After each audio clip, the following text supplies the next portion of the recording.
Hello aşklarım, işlenmiş şeker detoksumuzun 5. günündeyiz. Bugün çok geç durmuşam yuxudan. 1'də durdum, heç ürəyim nəsə yemək istəmirdi. Elə Eros'u çıxartdım, ondan biraz qaçdıq, oynadıq. Dünənki kartoşka püresindən qalmışdı, ondan biraz kumpir elədim özümə. Sonra kargoçuklarım gəldi.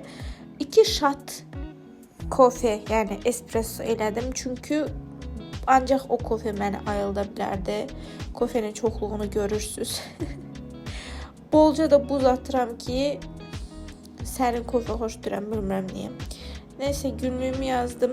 Bugün axşama qədər heç elə düzəməli bir iş görməmişəm. Kofemi içə-içə planlarımı düşünürdüm. Sonra Alp gəldi. Bu arada bir həftədə oruç tutmurdum. Sabahdan yenə başlayıram oruç tutmağa. Eros mənim yanımda olanda sakit, mağmun bir heyvan olur. Alp gələndə vəhşiləşir. Nəysə, makyajımı eləyirəm. Bu arada deməmişəm sizə. Qonaqlığa gedirik. Gedirik, hazırlaşdım. Kombinimi sizə göstərməyi unutdum. Siz Allah, indi bu pişiyə baxın, görün necə qızışdırır mənim itimi.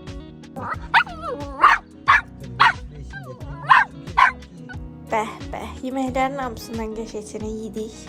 Sonra kofe içdik. Onun arasında bilirsiniz nə şirniyyat gətirdilər bizə.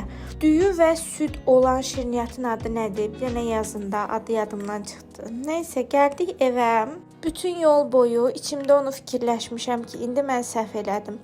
Səhv elədim deyəndə, yəni özümə söz vermişdim. 21 gün heç bir şirniyyat yeməyəcəm, amma məcburən onu yedim. Məcburən deməyək, öz xoşluğumla təbii ki, heç kim mənə zorla yedirtmədi.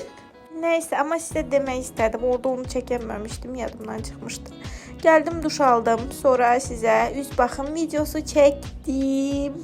Və günümüz bitdi. Bye su.